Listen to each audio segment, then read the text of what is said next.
এবার বাড়ি হইতে যাইবার সময় হরিহর ছেলেকে সঙ্গে করিয়া লইয়া চলিল। বলিল, বাড়ি থেকে কিছু খেতে পায় না, তবুও বাইরে বেরুলে দুধটা ঘিটা ওর শরীরটা সারবে এখন। অপু জন্মিয়া অবধি কোথাও কখনো যায় নাই। এ গাঁয়েরই বকুলতলা, গোসাই বাগান, চালতেতলা, নদীর ধার, বড় জোর নবাবগঞ্জ যাইবার পাকা সড়ক, এই পর্যন্ত তাহার দৌড়। মাঝে মাঝে বৈশাখ কি জ্যৈষ্ঠ মাসে খুব গরম পড়িলে তাহার মা বৈকালে নদীর ঘাটে দাঁড়াইয়া থাকিত। নদীর ওপারের খড়ের মাঠে বাবলা গাছে গাছে হলুদ রঙের ফুল ফুটিয়া থাকিত। গরু চরিত। মোটা গুলঞ্চলতা দুলানো শিমুল গাছটাকে দেখিলে মনে হইত যেন কতকালের পুরাতন গাছটা। রাখালেরা নদীর ধারে গরুকে জল খাওয়াইতে আসিত। ছোট্ট একখানা জেরেডিঙি বাহিয়া তাহাদের গাঁয়ের অক্রুর মাঝি মাছ ধরিবার দুয়ারি পাতিতে যাইত। মাঠের মাঝে মাঝে ঝাড় ঝাড় সোঁদালি ফুল বৈকালের ঝিরঝিরে বাতাসে দুলিতে থাকিত। ঠিক সেই সময়ে হঠাৎ একদিন ওপারের সবুজ খড়ের জমির শেষে নীল আকাশটা যেখানে আসিয়া দূর গ্রামের সবুজ বনরেখার উপর ঝুঁকিয়া পড়িয়াছে, সেদিকে চাহিয়া দেখিতেই তাহার মনটা যেন কেমন হইয়া যাইত। সে সব প্রকাশ করিয়া বুঝাইয়া বলিতে জানিত না। শুধু তাহার দিদি ঘাট হইতে উঠিলে সে বলিত, দিদি দিদি দেখ দেখ ওইদিকে। পরে সে মাঠের শেষের দিকে আঙুল দিয়া দেখাইয়া বলিত, ওই যে ওই গাছটার পিছনে, কেমন অনেক দূর না?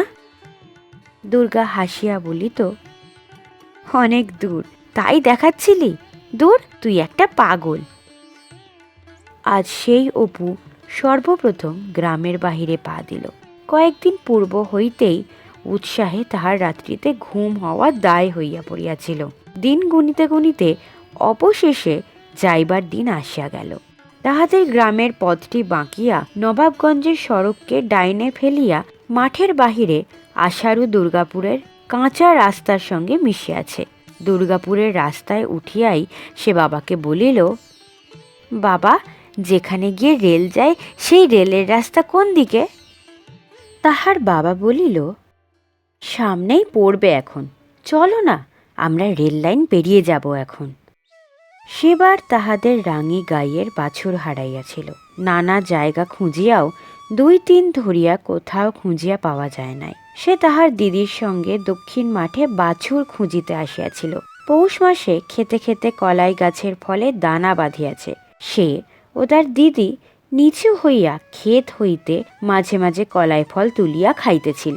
তাহাদের সামনে কিছু দূরে নবাবগঞ্জের পাকা রাস্তা খেজুর গুড় বোঝাই গরুর গাড়ির সারি পথ বাহিয়া ক্যাঁচ ক্যাঁচ করিতে করিতে আশারুর হাটে যাইতেছিল। তাহার দিদি পাকা রাস্তার ওপারে বহু দূরে ঝাপসা মাঠের দিকে একদৃষ্টে চাহিয়া কি দেখিতেছিল। হঠাৎ সে বলিয়া উঠিল, এক কাজ করবি অপু, চল যাই, আমরা রেলের রাস্তা দেখে আসি, যাবি? অপু বিস্ময়ের সুরে দিদির মুখের দিকে চাহিয়া বলিল, রেলের রাস্তা? সে যে অনেক দূর, সেখানে কি করে যাবি? তাহার দিদি বলিল, বেশি দূর বুঝি? কে বলেছে তোকে? ওই পাকা রাস্তার ওপারে তো না? অপু বলিল, নিকটে হলে তো দেখা যাবে, পাকা রাস্তা থেকে দেখা যায়, চল দেখি দিদি, গিয়ে দেখি। দুইজনে অনেকক্ষণ নবাবগঞ্জের সড়কে উঠিয়া চাহিয়া চাহিয়া দেখিল। তাহার দিদি বলিল, বড্ড অনেক দূর না, যাওয়া যাবে না। কিছু তো দেখা যায় না, অত দূর গেলে আবার আসবো কি করে? তাহার সতৃষ্ণ দৃষ্টি কিন্তু দূরের দিকে আবদ্ধ ছিল। লোভও হইতেছিল, ভয়ও হইতেছিল।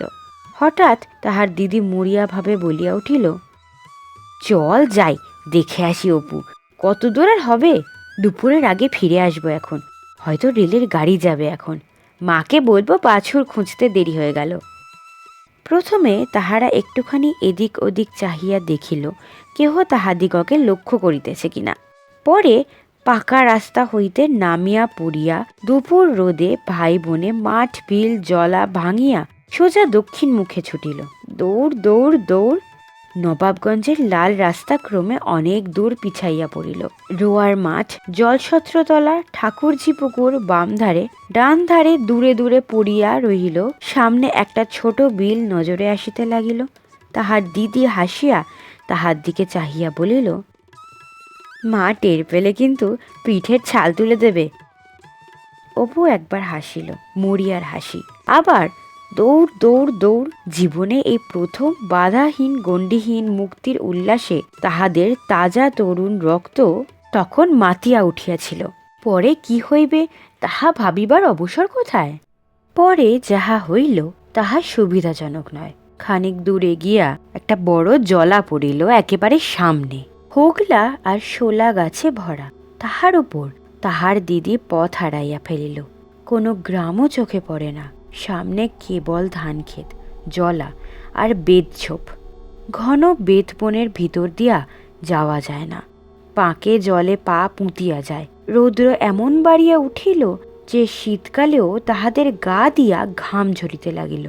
দিদির পরনের কাপড় নানা স্থানে ছিঁড়িয়া গেল। তাহার নিজের পায়ে 2-3 বার কাঁটা টানিয়া টানিয়া বাহির করিতে হইল। শেষে রেল রাস্তা দূরের কথা, বাড়ি ফেরাই মুশকিল হইয়া উঠিল। অনেক দূরে আসিয়া পড়িয়াছে, পাকা রাস্তাও আর দেখা যায় না। জল ভাঙিয়া ধান ক্ষেত পার হইয়া যখন তাহারা বহু কষ্টে আবার পাকা রাস্তায় আসিয়া উঠিল, তখন দুপুর ঘুরিয়া গিয়াছে। বাড়ি আসিয়া তাহার দিদি ঝুড়ি ঝুড়ি মিথ্যা কথা বলিয়া তবে নিজের ও তাহার পিঠ মাছাইল। সেই রেলের রাস্তা আজ এমনি সহজভাবেই সামনে পড়িবে। সেজন্য ছুটিতে হইবে না, পথ হারাইতে হইবে না, পথ হারাইতে হইবে না, বকুনি খাইতে হইবে না। কিছু দূর গিয়া সে বিস্ময়ের সহিত চাহিয়া দেখিল, নবাবগঞ্জের পাকা সড়কের মতো একটা উঁচু রাস্তা মাঠের মাঝখান চিরিয়া ডাইনে বাঁয়ে বহুদূর গিয়াছে। রাঙা রাঙা খোয়ার রাশি উঁচু হইয়া ধারের দিকে সারি দেওয়া। সাদা সাদা লোহার খুঁটির উপর যেন একসঙ্গে অনেক দড়ির টানা বাঁধা। যতদূর দেখা যায় ওই সাদা খুঁটি ও দড়ির টানা বাঁধা দেখা যাইতেছে। তাহার বাবা বলিল, ওই দেখো খোকা, রেলের রাস্তা। অপু এক দৌড়ে ফটক পার হইয়া রাস্তার উপর আসিয়া উঠিল। পরে সে রেলপথের 2 দিকে বিস্ময়ের চোখে চাহিয়া চাহিয়া দেখিতে লাগিল। 2টা লোহা বরাবর পাতা কেন? উহার উপর দিয়া রেলগাড়ি যায় কেন? মাটির উপর দিয়া না গিয়া লোহার উপর দিয়া যায় কেন? পিছলাইয়া পড়িয়া যায় না কেন? ওগুলোকে তার বলে? তাহার মধ্যে শোঁশো কিসের শব্দ? তারে খবর যাইতেছে? কাহারা খবর দিতেছে? কি করিয়া খবর দেয়? ওদিকে কি স্টেশন, এদিকে কি স্টেশন? সে বলিল, বাবা, রেলগাড়ি কখন আসবে? আমি রেলগাড়ি দেখব বাবা। রেলগাড়ি এখন কি করে দেখবে? সেই দুপুরের সময় রেলগাড়ি আসবে, এখনো 2 ঘন্টা দেরি। তা হোক বাবা, আমি দেখে যাব, আমি কখনো দেখিনি। হ্যাঁ বাবা। ওরকম করো না, ওই জন্যে তোমায় কোথাও আনতে চাইনে। এখন কি করে দেখবে? সেই দুপুর 1টা অবধি বসে থাকতে হবে, তাহলে এই ঠায় রোদ্দুরে জল আসবার দিন দেখাবো। অপুকে অবশেষে জল ভরা চোখে বাবার পিছনে পিছনে অগ্রসর হইতে হলো। তুমি চলিয়া যাইতেছ, তুমি কিছুই জানো না। পথের ধারে তোমার চোখে কি পড়িতে পারে? তোমার ডাগর নবীন চোখ বিশ্বগ্রাসী ক্ষুধায় চারিদিকে গিলিতে গিলিতে চলিয়াছে।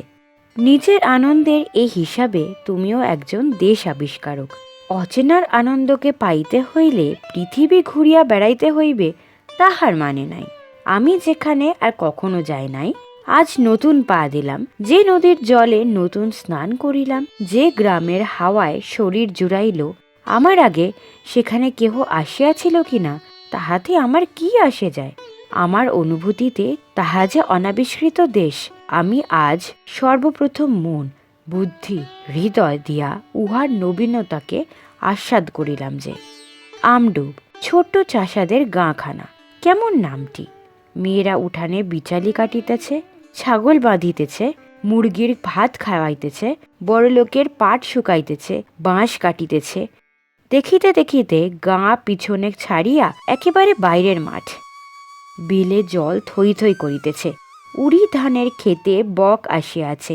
নাল ফুলের পাতা ও ফুটন্ত ফুলে জল দেখা যায় না।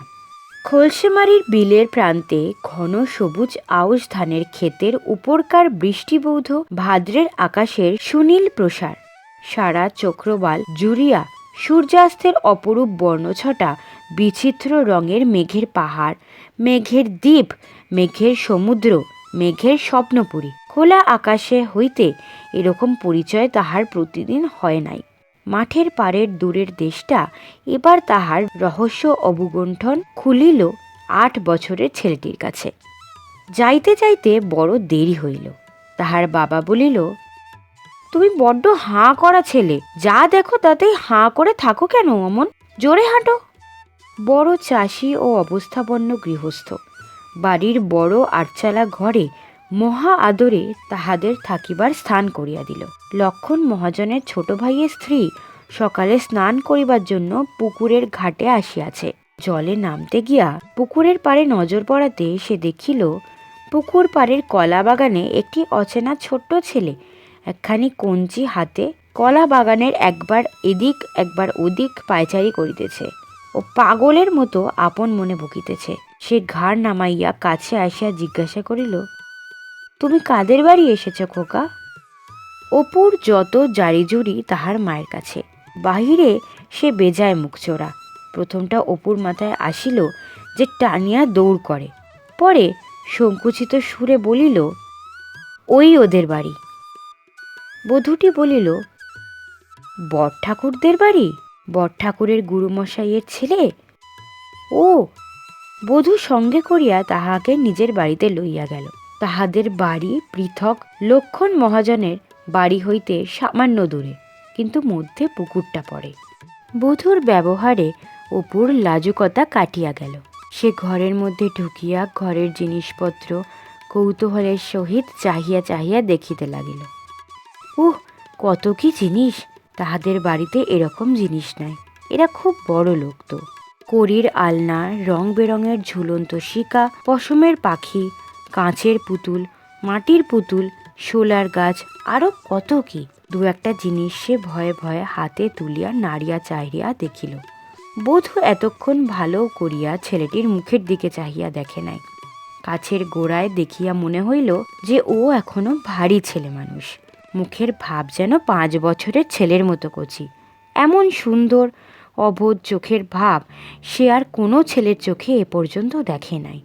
এমন রং, এমন গড়ন, এমন সুন্দর মুখ, এমন তুলি দিয়ে আঁকা ডাগর ডাগর নিষ্পাপ চোখ। অচেনা ছেলেটির উপর বধূর বড় মমতা হইল। বিশেষ করিয়া কল্লোকার রেলপথের কথাটি। খানিকটা পরে বধূ মোহনভোগ তৈয়ারি করিয়া খাইতে দিল। একটা বাটিতে অনেকখানি মোহনভোগ, এত ঘি দেওয়া যে আঙুলে ঘিয়ে মাখামাখি হইয়া যায়। অপু একটুখানি মুখে তুলিয়া খাইয়া অবাক হইয়া গেল। এমন অপূর্ব জিনিস আর সে কখনো খাই নাই তো। মোহনভোগে কিশমিশ দেওয়া কেন? কই, তাহার মায়ের তৈরি মোহনভোগে তো কিশমিশ থাকে না। বাড়িতে এসে মার কাছে আবদার ধরে, মা আজ আমাকে মোহনভোগ করে দিতে হবে। তাহার মা হাসি মুখে বলে, আচ্ছা, ও বেলা তোকে করে দেব।